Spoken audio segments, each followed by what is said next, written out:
How to fix NVIDIA installer cannot continue. So the first thing you're gonna have to do is just search for services.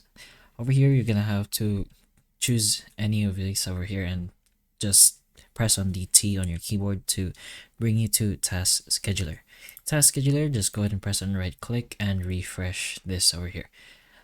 The next step is to go ahead and search for another option, which is Registry Editor.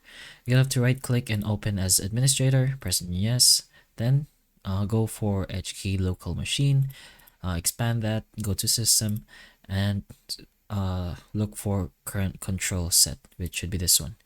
Expand that one and expand the services of that file or folder, I mean, and you're gonna have to choose any folder and press on T again to bring you to the T section so you don't have to scroll all the way, and look for the time broker SVC, which is this one. So in this folder, you're gonna have to press on the start over here, so open that up and make sure your value data is on tree. Then just go ahead and press on OK, close the registry editor and restart your computer.